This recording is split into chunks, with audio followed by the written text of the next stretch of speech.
A armadura de Deus. No demais, irmãos meus, fortalecei-vos no Senhor e na força do seu poder. Revesti-vos de toda a armadura de Deus para que possais estar firmes contra as astutas ciladas do diabo. Porque não temos que lutar contra a carne e o sangue, mas sim contra os principados, contra as potestades, contra os príncipes das trevas deste século, contra as hostes espirituais da maldade nos lugares celestiais. Portanto, tomai toda a armadura de Deus, para que possais resistir no dia mau, e havendo feito tudo, ficar firmes. Estai, pois, firmes, tendo cingido os vossos lombos com a verdade, e vestida a couraça da justiça, e calçado os pés na preparação do evangelho da paz, tomando, sobretudo, o escudo da fé, com o qual podereis apagar todos os dardos inflamados do maligno. Tomai também o capacete da salvação e a espada do Espírito, que é a palavra de Deus, orando em todo tempo com toda oração e súplica no Espírito, e vigiando nisto com toda a perseverança e súplica por todos os santos. Efésios 6, versos 10 ao 18. O apóstolo Paulo, inspirado por Deus, escreveu uma carta à igreja de Éfeso de uma prisão romana. Como ele descreveu os soldados romanos que guardavam a prisão, eles andavam com a armadura do legionário do primeiro século. Soldado legionário. Capacete. O formato do cassis, como era chamado, variou bastante ao longo dos séculos. Este era de bronze, protegendo o cérebro. Protegia também o pescoço e tinha abas móveis para a proteção das orelhas e da face. Couraça. Em escala de ferro ou bronze, foi construída em 4 seções para cobrir cada ombro e lado do peito. Placas costuradas em um colete de couro duro, protegendo assim órgãos vitais do soldado. Cinto. Amarrado a uma túnica de lã, placas de bronze conectadas pendiam do cinto para proteger a área da virilha. Suporta a espada, punhal e avental de bronze, sendo usado o tempo todo. Escudo.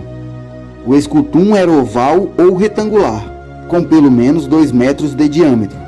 Era composto de 3 lâminas de madeira sobrepostas, com reforços de ferro no centro e de bronze nas bordas, além do acabamento com feltro e couro na parte interna. Sandálias ou sapatos. Solas de couro embutido com casco ou pedaços de rocha para aumentar a tração. Tinha tachas para mantê-los firmes no solo, evitando que caíssem em batalhas. Espada, carregada ao lado direito e pendurada no cinto ou em uma pulseira de couro por cima do ombro. Uma poderosa arma ofensiva, acenando serve como palavra de aviso ao inimigo. O apóstolo Paulo, sendo inspirado por Deus e observando a vestimenta dos soldados, ele nos ensina a respeito da armadura de Deus, uma poderosa arma que temos nos dias atuais contra os dias maus.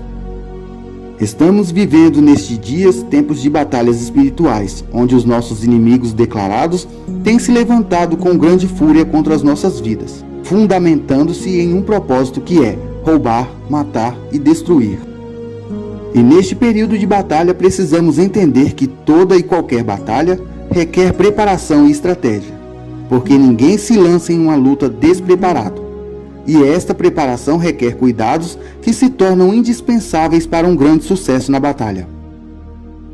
O apóstolo Paulo inicia o verso 10 nos dizendo: No demais, irmãos meus, fortalecei-vos no Senhor e na força do seu poder. Fortalecei-vos. Fortaleza. Tornar-se forte, ser fortalecido. E isso nos implica em 3 coisas importantes. Primeiro, precisamos abrir-nos para o comando de Jesus e entender que com as nossas próprias forças não há condição de vitória.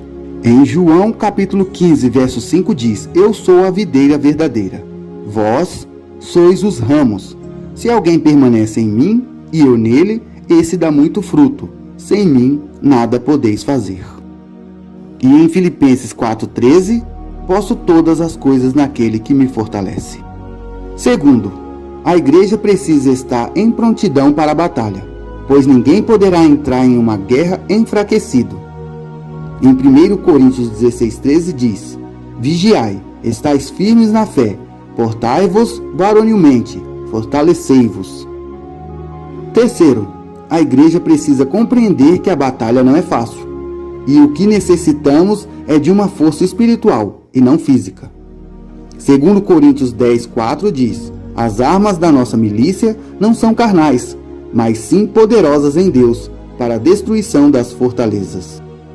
No verso 11, Paulo diz: revesti-vos de toda a armadura de Deus, para que possais estar firmes contra as astutas ciladas do diabo. Quais são as ciladas do diabo? São todas as coisas criadas pelo diabo para nos tirar da presença de Deus. A inveja, a maledicência, a cobiça, sentimento de derrota, pensamentos negativos, desesperos, dúvidas, orgulho, mentira, falta de amor e principalmente a morte espiritual. No verso 12, o apóstolo Paulo nos lembra que a nossa luta não é contra carne e sangue, e sim contra principados e potestades, contra os poderes desse mundo tenebroso, contra as forças espirituais da maldade nas regiões celestiais. Contra aquilo que não se pode ver, mas existe e tenta nos atrapalhar. Podemos citar Daniel no capítulo 10, como exemplo de guerras espirituais. O profeta Daniel presencia e se torna parte de uma grande batalha espiritual. Nesta luta, Daniel precisou estar em jejum e oração, enquanto os anjos de Deus lutavam contra os demônios. Daniel precisou entender o mundo espiritual e a importância da intercessão.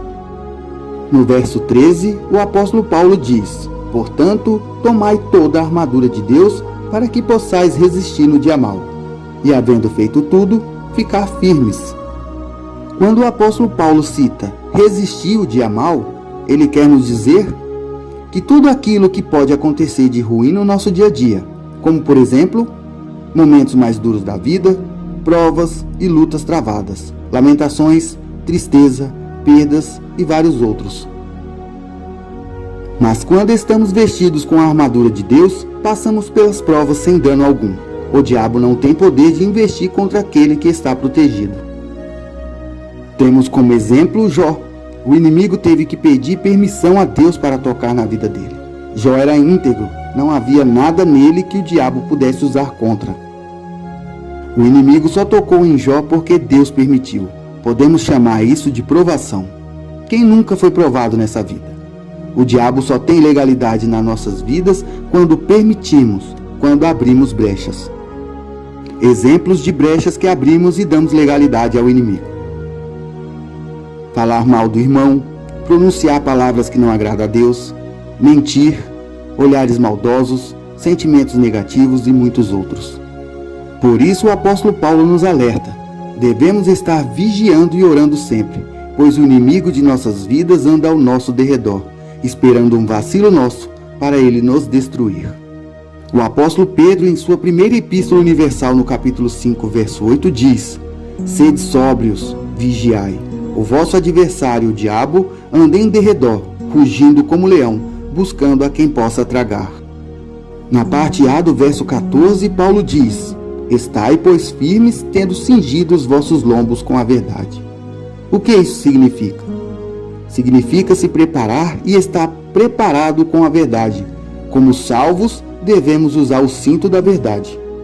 Temos como exemplo o Senhor Jesus, que mesmo estando na condição humana, ele estava preparado com a verdade, que era a palavra de Deus. Em Mateus 4, após 40 dias e 40 noites de jejum, a parte carnal de Jesus estava fraca. E nesse momento, Satanás aproveitou para o tentar. Mas como Jesus estava preparado com a verdade, ele cita na própria Bíblia as respostas para as tentações do inimigo. O inimigo luta usando mentiras para nos derrubar. Mas quando estamos preparados com a verdade, tudo que o inimigo lançar, poderemos rebater com a palavra de Deus. Na parte B do verso 14, Paulo diz: e vestida a couraça da justiça. O que isso significa? Quando aceitamos Jesus Cristo como o único e suficiente Salvador, Deus nos concede sua própria justiça através da redenção de Jesus.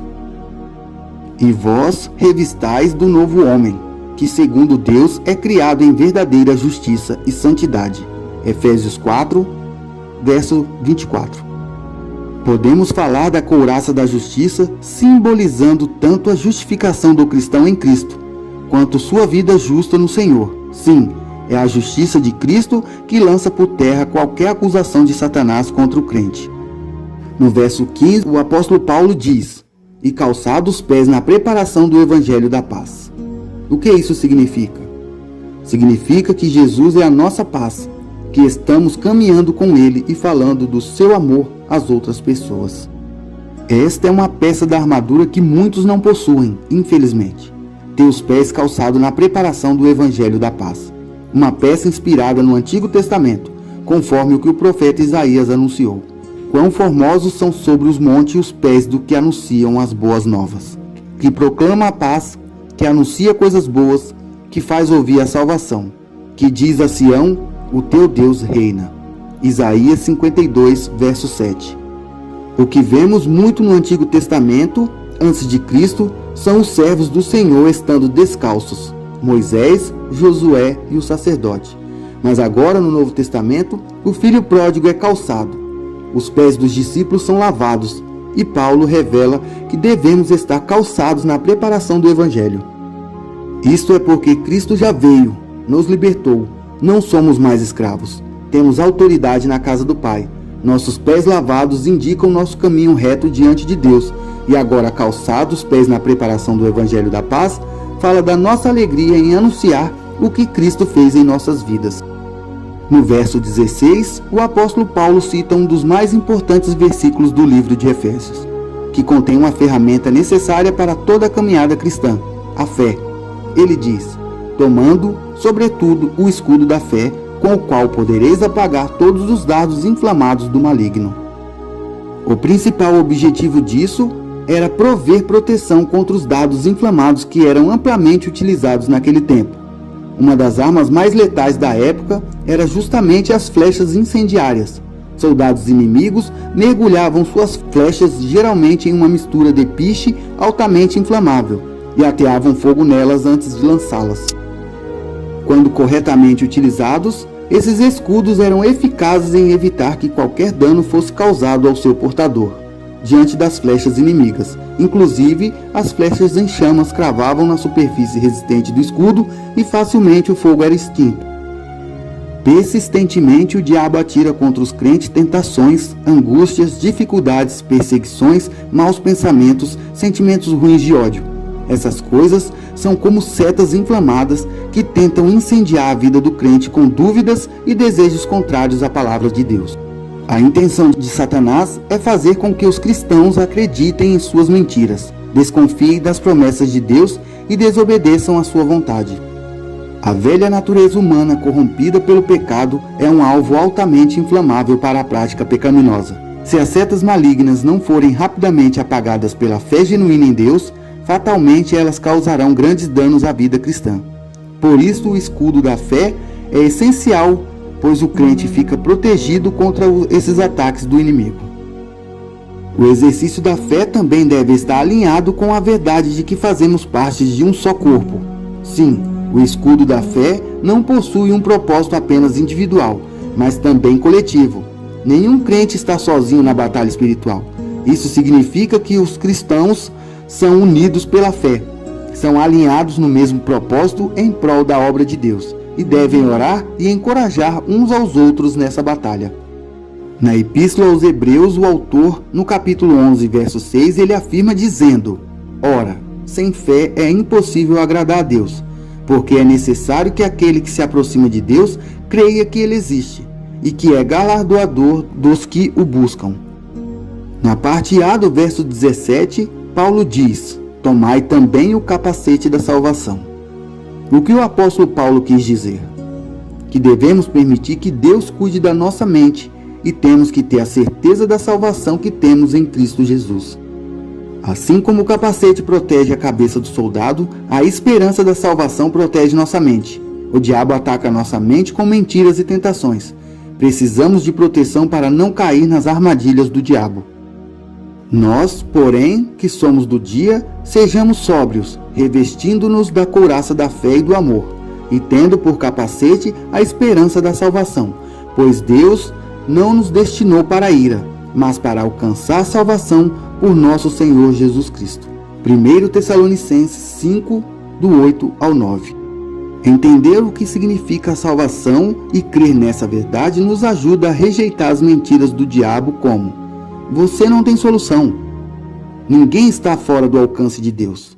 Jesus salva de todos os pecados. Você não vale nada. Deus lhe ama tanto que deu seu único filho por você. Nada vai melhorar. Você tem a promessa da vida eterna junto de Deus. O capacete também protege os olhos e os ouvidos do soldado. A esperança da salvação nos ajuda a filtrar aquilo que vemos e ouvimos. O mundo à nossa volta está cheio de sofrimento, desespero, maldade e mentiras. Mas em Jesus podemos ver mais além. A salvação da esperança, conforto, alívio. Por causa da salvação, vemos o mundo de maneira diferente e não somos destruídos por tudo de ruim que existe no mundo. Na parte B do verso 17, Paulo completa o versículo dizendo: e a espada do Espírito, que é a palavra de Deus. Nossa espada é diferente. Quanto mais usamos a espada da palavra de Deus, mais afiada e eficaz ela se torna. A espada do Espírito é sem dúvida a arma mais poderosa que existe, pois a palavra de Deus é viva e eficaz. É mais cortante do que qualquer espada de 2 gumes. E penetra até o ponto de dividir alma e espírito, juntas e medula. É apta para discernir os pensamentos e intenções do coração. Hebreus capítulo 4, verso 12. Isso significa que essa espada não apenas foi dada pelo Espírito, mas também é Ele quem a empunha. Em outras palavras, a espada do Espírito é a palavra de Deus. E é o próprio Espírito Santo quem aplica a palavra em nossos corações e nos capacita a usá-la. Isso está de acordo com a verdade de que a palavra de Deus é viva e eficaz. A espada do Espírito também é a única arma capaz de trazer vida e curar, ao invés de ferir e matar. Ao mesmo tempo em que a espada do Espírito revela o estado pecaminoso do homem, ela também conduz o pecador ao Salvador. No verso 18, o apóstolo Paulo completa a armadura de Deus dizendo: e orar em todo o tempo com toda oração e súplica no Espírito. Vigiai nisto com toda perseverança e súplica por todos os santos. O bom soldado está sempre em contato com o comandante. Ele não age por própria conta. Por isso devemos seguir a direção que Deus nos dá através da Bíblia, obedecendo suas ordens, preceitos e suas leis. Orar é colocar-se em diálogo íntimo e profundo com Deus. Quando oramos, nosso coração se une espiritualmente ao coração do Pai. E neste encontro profundo, mergulhamos na misericórdia do Senhor. Lembre-se sempre de estar revestido de toda a armadura de Deus. Só assim venceremos nossas lutas diárias e estaremos firmes aguardando a grande e gloriosa volta do nosso Senhor Jesus. A paz que excede todo o entendimento seja com cada um de vós. Se inscreva no canal, compartilhe com mais alguém, deixe seu like, comente, que sua opinião é muito importante.